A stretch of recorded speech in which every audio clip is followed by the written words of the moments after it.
Hey, welcome back to Vice Grip Garage. Our answer for a heartbeat to independent Chevelle is here in the form of 540 cubic inches from Blueprint Engines. Let's get this thing installed.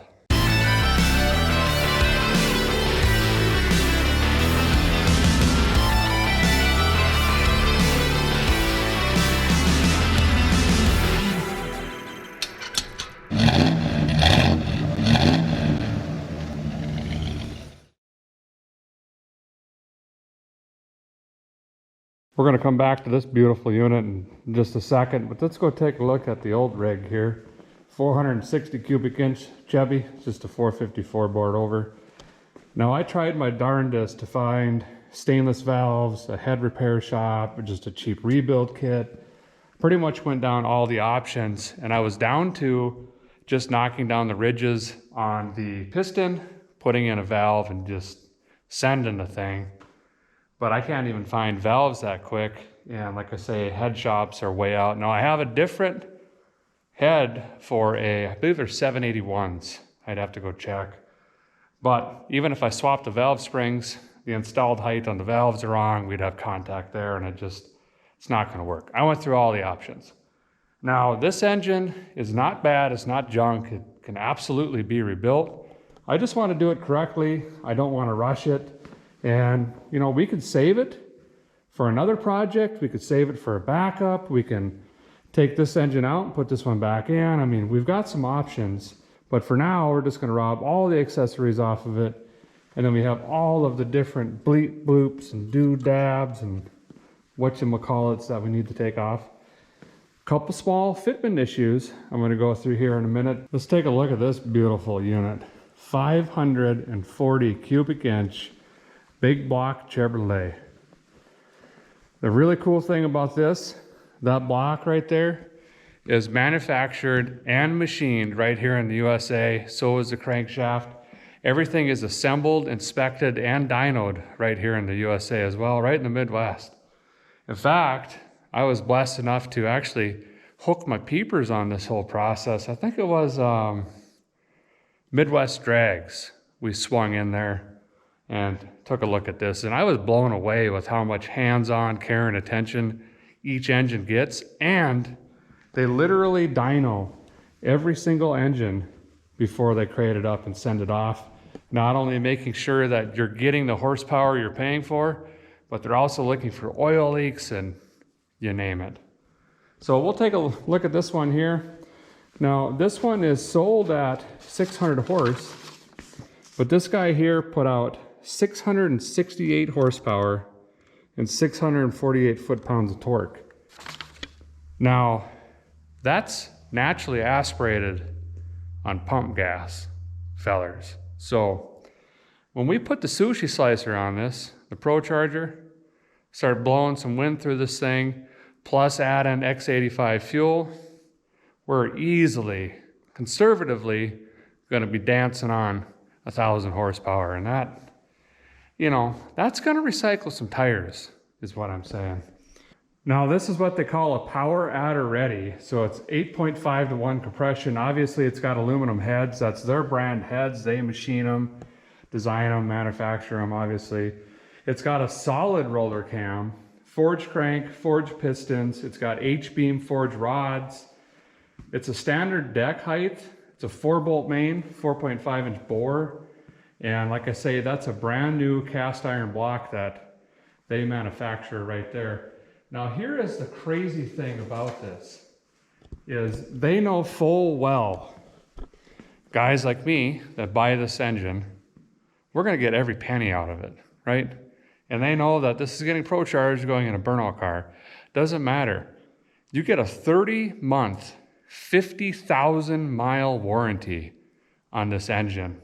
It doesn't matter if you install it, it doesn't matter if a professional installs it, it's fully transferable, and they actually cover it anywhere in the world.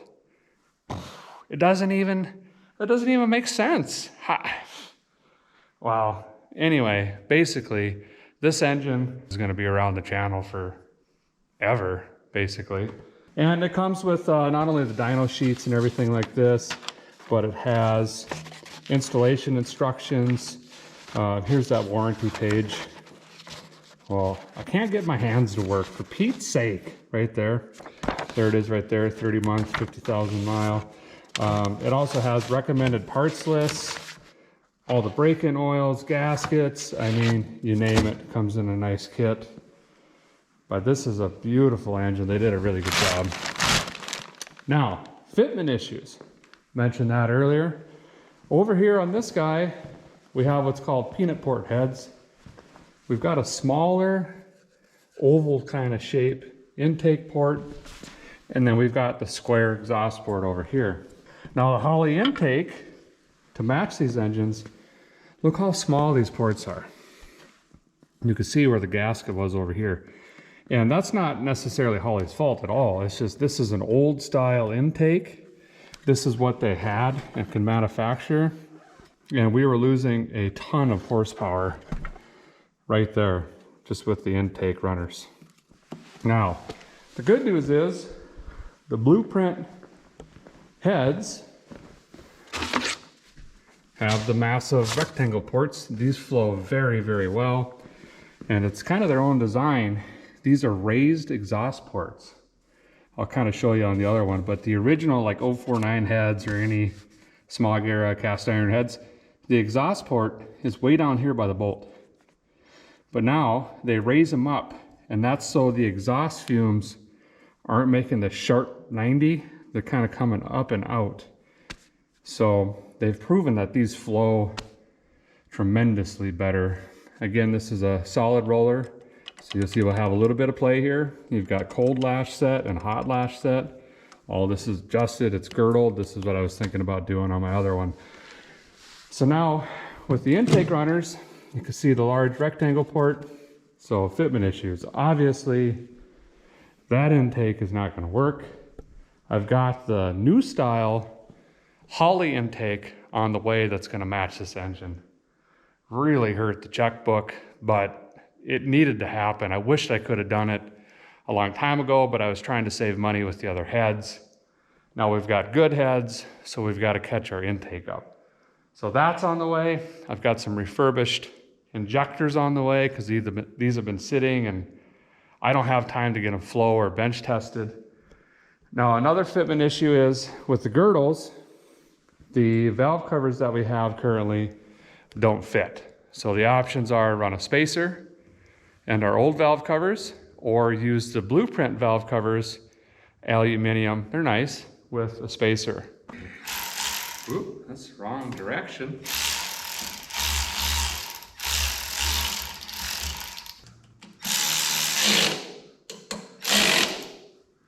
I wonder what Vince Gill is doing.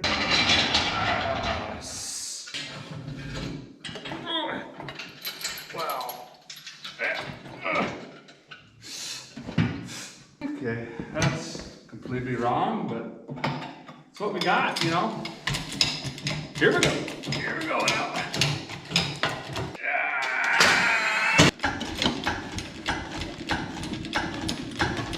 So the guy was getting ready to put the flex plate on a torque balloon and get the gear-o-matic hooked up, and realized I did not have a 14-inch 168 tooth non-weighted flex plate. The new block is a one-piece. Everything I have is for a two-piece.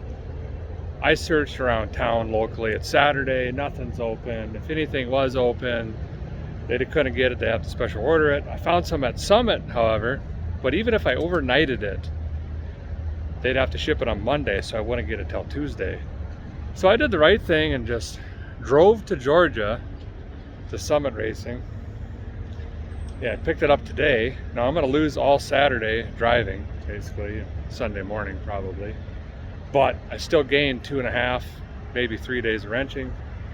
And it may have gotten just a little bit out of hand. Just don't tell Jessica, okay?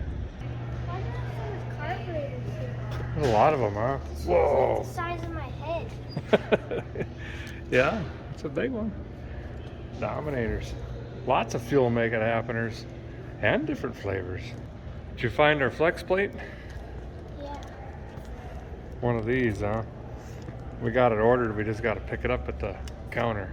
It's kind of nice when you can walk around these because you can actually figure out what you really need instead of just ordering and going back in town 358,912 times, because we never do that, right? Gonna hit some tacos, and then we got about a 5.5-hour drive home, and then, you know, back to, let's put the transmission, hook it onto the engine there. Just a reminder on your torque maker here, if you're putting in a fresh unit, you want to always fill that with your shift juice. And then when you put this in, gently rotate it, support it, gently rotate it, and you're going to feel it click, and you get another one. So you're going to get 2 thuds, or you're going to feel it kind of set into the front pump. You want to make sure that that's fully seated, and then this should spin really easily. You don't want to do it once and then get this jammed up against your flex plate here. You're going to tear up that front pump. And also a reminder, if you find a bunch of metal in your transmission or you do a rebuild, you have to flush and clean your torque converter, or you're just going to throw metal right back into your rebuilt unit or new transmission or whatever. So don't forget to pay close attention to this if you're doing an R&R on this unit right here or anything like that. This is how I like to do mine. I'm just going to lower this down, slide this together, bolt it up. You guys have seen that about 1,000 times. And then I'm actually going to wait to do the torque converter bolts until we get it in the car, because I can lift her up and just put them in right there. Be super easy that way. I'm trying to work under the, what is this, cherry picker, whatever. Bentley's cleaning right now for me, organizing stuff, so we can get this rolled off here pretty easy. We'll probably just use the tractor, hook a chain on it, and drag her out, you know. Got this down here and pressure washed. Much, much better. I'm gonna move on to solid motor mounts. A couple reasons here. One, with all the horse torques, it's, you know, it's killing that thing. Two, I didn't anticipate the headers to glow red. So if you can picture those headers right here, that rubber, even if I went with polyurethane, it's just getting absolutely boiled. So to fix that, we move to solid motor mounts. The downside to this is it puts a lot more stress on our 75 patched, welded up, rusted frame. So that's fine. Now this kit came with a base, but this is not even close. This is supposed to be a big block Chevy solid mount kit. But you could see the real big block Chevy mount brings this forward some, and that's so the valve cover is clear. If I were to put this in, puts me in a pickle. So I'm not going to use this bottom piece. There's really no reason to do that. It's a little bit stronger here. This is hollow on the inside, but that's not going to go anywhere. We'll put this in. It fits. The only other thing I got to look on the original mounts is the height from here to here. We're already going to have an issue. You can see here where the headers are rubbing, and now the exhaust ports are raised point, what is it, 3 thousandths, something like that. No, 300ths. I don't know, 3 something. It's raised or higher up. Okay, so if this goes down or up as well, that's also going to affect how the header's sitting here, and it could get really dicey as far as fitment's concerned. I'm probably just going to end up taking this whole unit out and just figuring something out to plug that up, because cutting a big chunk out of this, you know, that's why do that, you know. This here, I think I got this pump resolved. I don't have time to figure out new bracketry and all that stuff. I think I spent 3 full days last time on this power steering pump. So what I did this time, after I used the pulley installer, I just ran some never come off juice on a bolt and a washer and ran that in there. Now these are supposed to be press fit and they're never supposed to come off. I mean, that's how all of them are, but it did. Either RPM or stress or something. Maybe it was slightly misaligned, but I've never seen that. But this simple fix here should prevent this from walking off again. So hopefully that is now resolved. How do I get it staying up here somehow? Sure, like that? No, over here. There we go. Let this dry for a minute and we'll push her back in the shop. This is a stock mount here, and this is a solid mount. If you look at the bolt holes there, we're going to gain about 1/4 inch of engine height, which is great news for the headers, really bad news for, I guess, becoming a concern is going to be the valve cover into the brake air booster thing. Maybe we could just beat that in with a Tanya. Probably not. Think of a leak. So that's going to be interesting to see if that fits. Got the block off piece here. It's fiberglass. You know, it wouldn't take that long to get some mild steel, cut out some patterns, drill a couple holes and put them in, but I did the right thing and carbon fibered it, actually. And that's what this looks like. Normally I'd run some poverty chrome in here, but we went for the carbon fiber this time. It matches a little bit better. Looks great. Now we're gonna have tons of room on that valve cover back here, because remember we gotta run that adapter extension housing unit. All right, this is all dried up. I got the transmission cross member pushed back just a tickle. We'll be able to plop this in pretty darn quick. There's tons of room in here, so. Well, she's in. Forgot to wrap the tail housing with the garbage bag, but that's okay. This one was a little bit trickier to get in there. I forgot that this oil pan is a different shape and significantly bigger, and a lot of thought went into this oil pan and how square it is right here. And that was specifically to clear this cross member. And it was taut. It was a lot of prying and jacking and lifting and you name it, but she's in. I got some blocks under here right now. I got this side bolted in for all the safeties, you know. But this side, I got it lifted like this. I'm gonna bring the lift up, take the sparkulators out, try to set that header in here and just mock it in loosely. And then I can slowly bring the engine down and monitor the clearance. We're probably gonna have to draw some lines with a Sharpie and then tink, tink, tink, tink, you know. I'm gonna make a custom basically. Slid her up through the bottom. Right now, of course, it fits great, but we've got this distance to make up here and it needs to go back about 3/16 of an inch. Let's see this distance and this distance. This is where we massaged her before. So I'll get the cherry picker and pick on it again. Get my Propolator 200s. You know, those are redwood. And then see if we can make a mark where we gotta massage these. Hopefully, boy, it would just be nice if it just worked. But everyone I talked to went, ooh, good luck with that. Yeah, so we're gonna have major issues right there. Draw a line and pull them back out. Also, didn't even think about this, it should have. We got a spread bore compatibility issue going on here. That one's bolted through. That one's not quite. So might have to run a little spacer in there. I can also widen this up a little bit, but basically we got to get this down and over farther, and then we'll dimple that in and give her another shot. Got this motor mount loose. We'll put the main bolt in first and then we'll kind of snugglate everything in. And also got, I mean, you can't even see it. You gotta look close. It's not really here or there, it's kind of there. Just lightly dimple this across. And that ought to work. Probably not. Bentley's gonna tighten those up for me really quick. I jumped straight into the PS pump because that was the cause of our whole issue last time. So I wanted to jump right into this, and I think this is looking really, really good now. And I got a much shorter belt. See how much more room we got here? Something is just working better. I'm not quite sure if these provision bolts are just slightly different than the original casting or what, but it didn't work this good last time. Now I've got plenty of adjustment here, I believe, here, where I can tighten this little guy up, but I got to take it all apart again and get another spacer on this side, so this bolt is just, it's bottoming out right now. And then that'll be good.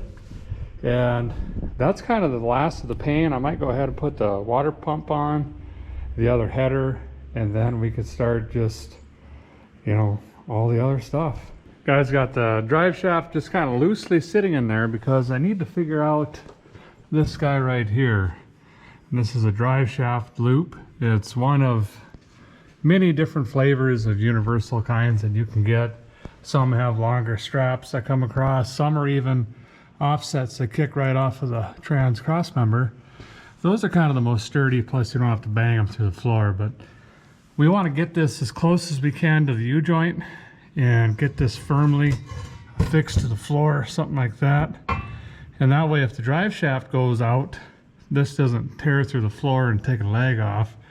And we need to make sure that on the other side of this, we also put a small plate when we bolt this. So this just doesn't take this, and we got both, you know, just doing that. And then of course we're gonna continue to use our Stroud transmission blanket. It's kind of a ballistical thing. So if this blows up, you don't have parts flying through the floor too. Then we're gonna have to address this 10 bolt eventually. Maybe we could put some axle shafts in it and that'll help, but there are some cars out there that they've been in the 8s and 9s with a 10 bolt, but I don't know if I want to risk it. So we might have to just deal with it for now, doing burnouts and stuff like that. But if we're going to get halfway doing drag racing fairly consistently, then we got to do something with that. But let me mock this up, get some holes drilled, get this put in, get this drive shaft done. You've been building this for how long? Well, I started like 2 months ago. Yeah. And then I didn't have a blue paint marker to make the front. So What? I just use it like this now. But you souped it up a little bit. Show us what this thing does.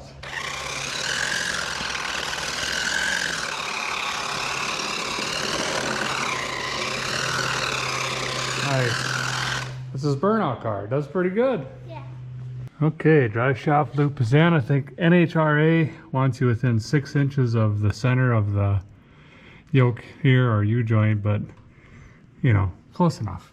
You might have also noticed, guy's already been in here and spent quite a bit of time looming up all that random wire. We ran a couple spares to the front and also some bigger gauge for the ECM because we used a smaller gauge for the fans up front and put a relay up there. But all that's tidied up. This is all bolted and done deal here. So I'm gonna move on to the shift linkage.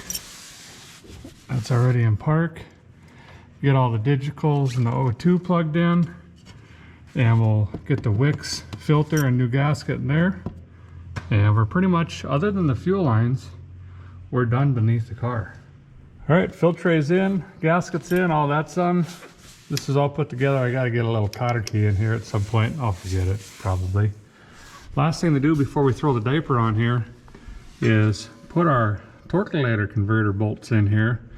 And there's always a lot of questions on the interwebs about what do we do with this gap right here? Looks pretty big, seems concerning to just bolt this up, and it should be, because if you get this wrong and you pull your torque converter forward too far, you're disengaging it from the pump, and that's not a good deal.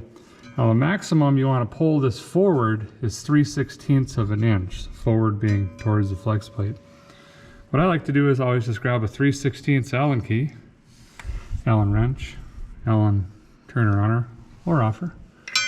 Lay it in here, and if you've got a gap in there, you can't just pull it forward. It's too big, because this is the max allowable distance to pull it forward. So if I set this in here, you can see right there, I've got just a slight gap. So what I need to do is find 3 washers of spacers and put it on all 3 of these. Now make sure you use a dial caliper. You want to make sure that the thickness is the same so your flex plate doesn't start doing this in there. I also wanted to show you this. This is a dual drilled flex plate. See how this one lines up? This one doesn't. That's because it has provisions for both the small high stall torque converters and then the bigger low stall ones. That's basically a wrap down here. Starters in. I even put the mufflators in. Hoop, everything is finished. The only thing left to do, which I'm going to wait on, I got to put a plug in up here. We're going to open this plug for the oil pressure sending unit. It's the same channel here. It just gives you options on this block which one to use, or if you want to run both. But I'm going to come off the bottom because there's not enough room here to do what I need to do. So we'll probably come down, maybe even straight down, depending on how much room I got on the, wherever the wire went. And then a fill tray at some point here. Well, good morning. It's Monday, UPS is just pulling out, and that's fantastic news. That means our intake and injectors are here from Holly, and that is gonna let us do a lot of work up there on the engine.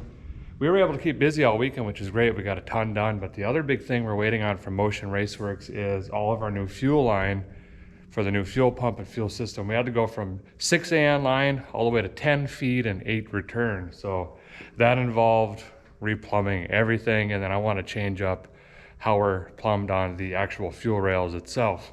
So I'm gonna crack this intake open, we'll take a quick peek at it, and then I got a of course, you know, and then we'll get that on. And this is the guy we've been waiting on, because those are the intake runners that we need right there. So I got this all taped off, of course. We don't want to get any paint on the gasket sides, on pretty much anything, but we still got these injectors to deal with. And you can tape these off. It just takes 58 million years, because we really got to make sure we don't get any paint down in here where the O-rings sit.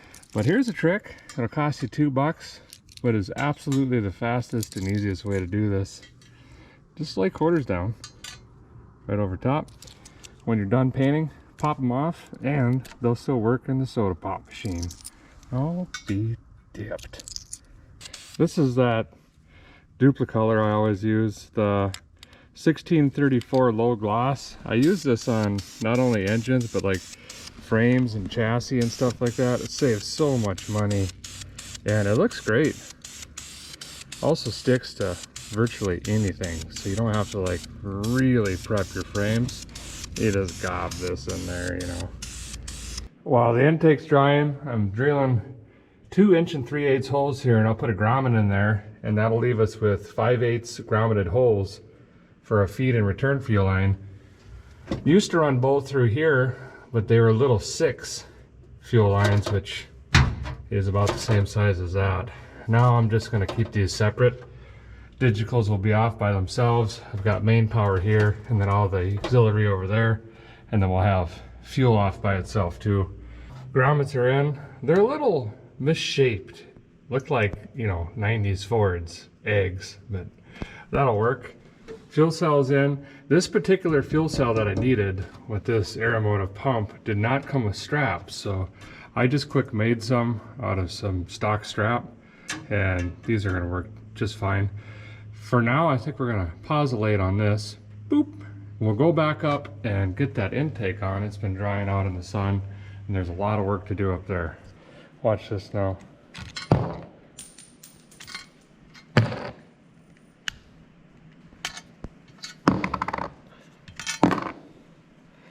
Perfect.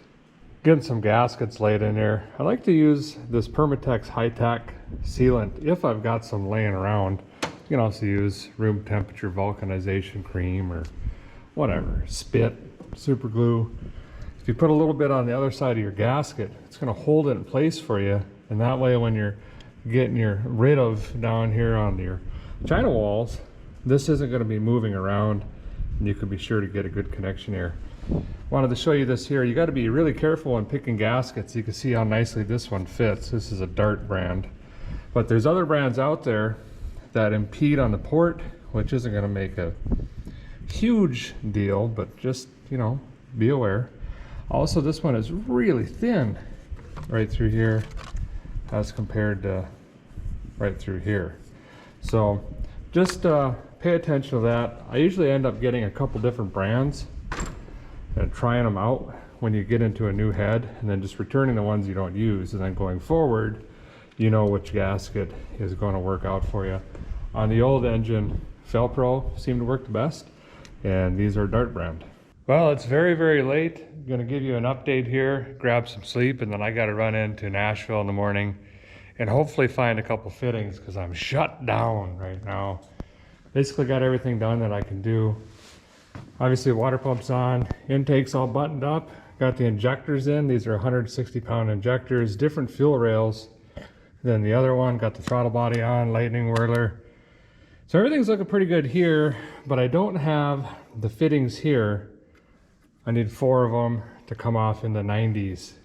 And a little bit different fuel setup this time. Instead of having a crossover in the front, fuel coming in, fuel coming out, We're gonna go in, out, out. Out will come back over, and then back to the fuel cell over there. And I'm missing a Y block as well, that I have to, you know, Y off that block. Into the fuel, make it happeners here, all that stuff. I kind of want to leave it easy to access like this right now, because once I get that done and get all the injectors plugged in, I got to fight with the valve covers. This is going to be a big issue here. That's my biggest concern. I'm not sure. I think they're going to come here tomorrow. I'm not, they're either 3/8 adapters or they could be a 1/2 inch. We're just going to have to wait and see. We could try to cut the baffles out of our good ones, but that's also a little bit risky, you know. And then once those are on, we got to fit that procharger on. And I'd really like to do that standing here instead of having the whole body on it. Just saves on the guy's back a little bit, you know. Got the aeromotive regulator over here, boost reference and fuel pressures on that. And then I'm setting up kind of, I don't know, this is how I mock stuff up. And this is where I made a mistake. And this is the nice thing about Motion Raceworks is if you got an idea of the fuel system you want to run, you can literally call them and they'll design it for you. Or I think you can even do it online. I'm always afraid I'm going to end up with extra fittings because they're expensive, you know. So I just get the bare minimum, and I missed a couple things here. So I need these adapters, 8-to-8 O-rings. I need this Y block. I also need a 10-to-10 O-ring back here. And I think I'm missing 1-10 fitting as well. But I kind of just got it all lined up here. I don't know, works in my head. I visualize it better, basically. These are a little bit shallower than the custom ones I had made. But I'm playing around with this, trying to get these to fit, and I just don't think it's gonna work. Comes with these spacers so we can get above the girdles. So that's what that looks like, gasket, spacer, gasket. But you can see here, there's just absolutely no way that's gonna work. And unfortunately, even with the gasket right on the head, the valve covers are too shallow. Even if I cut this off, they're about 1/8 of an inch too shallow. The girdle nuts will hit this before we make a seal. Might work double gasketed, but yeah, that's a little, you know, I don't know about that. The other issue is, remember we had to perform surgery on that corner to get that procharger to fit. So I did the right thing, and this is what it normally looks like. You can see where it's scratching there, trying to fit these. And I took the Tanya and just, you know, just beat on it like a cabin screen door. Got a little bit more room. Lo and behold, I think this will work. This is the wrong side, but just for fit. Yeah, see? Nothing's touching. And we still have about 1/8 of an inch for a gasket. So I'm gonna try to flip this over on this side, see if we can clear over here. And I kind of knew this was gonna happen when we got into the solid motor mount. Remember, that was a little bit, oh, I'm leaking juice everywhere. This raised it up a little bit, so we knew we were gonna kind of have some fitment issues over here. But if I can get over this hurdle, then the assembly can really start taking off. Oof. Should run some tape.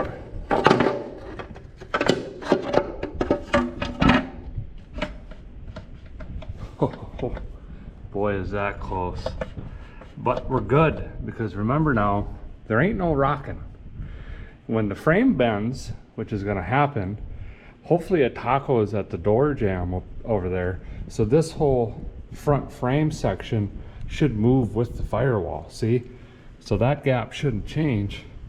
So I think we're golden. Now I just gotta find where I put the hardware. Nope, never find that. Just gotta get this side bolted back on, then we're off and running. We can get the charger where they're on, and the procharger bracketry, and the lightning hoses, and finish up the digicals and all that stuff. Fast forward a ton of hours, making some progress in here. Head units on, new bracketries in. Really liking the way this one is working out. The other one had basically one tensioner, which was you just screw it down and set it. This one's like a traditional tensioner, plus it has these additional idle wheels on here as well, and that's going to keep this belt from flopping around. Nice fit. It actually moved it over and up just a hair. And doing something different on the lightning hoses here. Switched brands, mainly because these have an angled plug boot. They're not 90s. I can't remember what they are called, but they're fitting a little bit better. And I'm also doing something different with these because they've fallen off in the past, and I've used these quite a few times. They're getting a little beat up, but I actually ran wire around the end of all of these, and that's to keep this from riding up on the boot itself, so these stay put. And then we also had a problem with one of these getting burned through, so then what I did was ran a bolt through the provision in the head here and used the same wire and sucked them up tight to the head, so now we have room in here and they're not going to sit and lay on these pipes and burn up. I got to do the same thing on the other side. Basically, I have everything I need now to start putting the front together. I don't have these fittings yet. Those will be here tomorrow, but it's not a big deal. I can just pop those in and we'll plumb the fuel up. But at this point, I'm going to start putting the inner fenders back on and the radiator support and all of that stuff. Might go ahead and pop my ground on real quick right here for the fans because it's just easy to reach, and I'll just let that hang, and then boop, guy can plug that in later.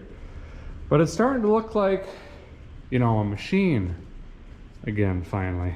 Obviously the valve covers don't match at all, but the message to me is more important than this particular engine matching or anything like that. And there's enough black tying everything together, but I absolutely love these things. They're going to be hanging around for quite some time. This is grounds for the fans, and this grounds at the same spot as the engine to frame and then straight to the battery, and then this is going to be the positive. Right now I got one set to, I don't know, it's 160 degrees and the other one like 175. We could change those on the fly. Doesn't matter which one's which, but this time I think I'm going to put a clip or something in here. I think last time they were kind of just, I'd have to go back and look, but I think they were just kind of hanging out. I'll try to tuck this in as good as I can up in here, and you're probably noticing, hey, wait a second, front end's on. I stayed really late last night and just slammed everything on. Jessica was packing, getting the trailer ready, working with the merchandise and stuff, so I just stayed out here and hammered away on this thing. We're getting really close, got the fittings in, so one of the last things we got to do, plumb the fuel, and then we can start going to the checklist on this for initial fire up. Well, fuel up here is pretty well plumbed in, and the catch can system, which I need to change because it just has push-in breather connectors right now, and that's not going to work now because the baffles are smashed up. Motion Raceworks has a nice one that you can just weld right to your, or bolt right to your valve cover, but those openings are too big, so not quite sure what I can do yet. I think unfortunately it's going to take a valve cover swap. Maybe we could redo this someday, but for now I'm hoping that'll work at least for one run with it. This is a return system here, comes into the pressure regulator, and then this will be out 8N to the fuel tank holder upper, and that'll be our pressure sensor, which I'm still waiting on that connector, and the other one connector's up there somewhere. And then fuel end's going to come up to this Y, and then that's a dual feed now. So each line has its dedicated feed in return instead of having that crossover. Got a zip tie hung up in here. Going to finish up the fittings I need for the rear, which is number 10, 90, and then probably put the fill tray like right around here, and then we'll pull both those lines back and make our connections. Just need one for the 8, just dump in a return, and then we'll have that, you know, this stuff plumbed up. And then all I got to do is hook up the fuel sending unit. Hopefully I ordered the right one for the GM flavor, you know. And I think that's the end of all the hard work. Rest of it's computer bleep bloops and programming and figuring out all the inputs and outputs and wiring in that new pump, because that runs differently than two separate pumps. It has a high and a low speed, constant full, constant low, and then demand, and it can't be pulse width. So that's all new bleep bloop stuff to me I got to figure out. Well, 2 cuts, these guys here, and snip on 2 fittings in the fuel system. She's done. I got her cleaned up considerably. Got this fuel line wrapped in this now. Same thing I did with these lines up here and the transmission. And then got her tucked in nice. Got some bigger clamps, rubber clamps. Got all that put away really nice. And then you can see fuel in, fuel out, and then the digitals are separated now. Like that a lot better. It always kind of spooked me running this close to the housing, but that's just how you do her in A bodies. Another thing you can do is route them up through here. It just gets really tight, and then you're way in the back of the trunk trying to come forward. And there's a couple other different ways, but that's just, you know, what the cookie crumbled out. Doing a firmware update on the bleep bloop box, so this Wally could talk to that Wally. This version was newer, and I can't write a file to this one unless they match, you know. So I'm doing that right now, and while that was going on, went ahead and discoed the digitals up here to the lightning hoses. We went and cranked on it and wanted to make sure that we had oil pressure before we fired this thing up. So cranked on it, it did build, geez, like 60 pounds of oil pressure just at cranking RPM. Also want to make sure that the starter would shim correctly, which this is no shim actually, and it worked great because you all know how fun it is shimming starters. It's wonderful way to spend an afternoon. Thankfully, that's fine. Also tested for fuel leak. We had one weeping here. Snugglized that up a little bit. Don't want to mar these fittings up or over torquelate on them. They're expensive, and I ain't kidding you. So once this finishes, oh, it looks like it's done. Update was successful. Hey, that's great news. So I could send this new tune down to the computer, and then we can crank on this thing and see what we get.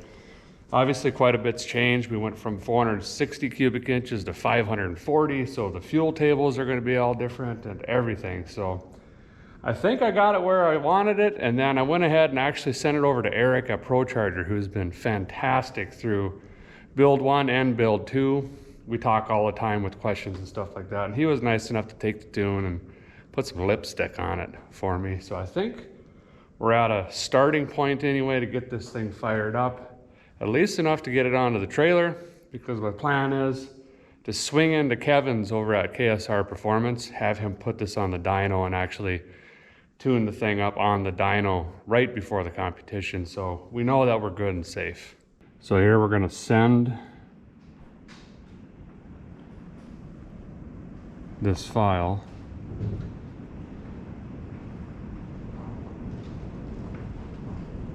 there we go. We can pull up our digital gauges, give this thing a crank. All right, guys, we'll give her a shot here. Might have to play with the throttle a little bit to get her to fire at first. We got to get heat cycle in it before we can set all that stuff.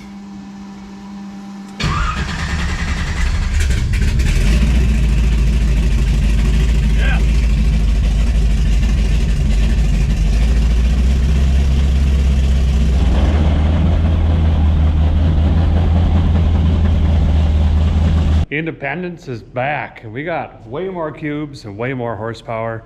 Gonna get this loaded up in the trailer. We gotta head down to Florida, drop this off at Kevin, have him do his bleep bloop magic. We're gonna bring along, of course, we got the original wheels. These are always gonna stay on the car. And then we've got our burnout tires. These ones here are used up, but we've got another set. Fresh red and blue smoke. We're throwing on Independence, and I'm excited to put on another show for you guys. Thanks for watching, appreciate it very much. We'll see you soon.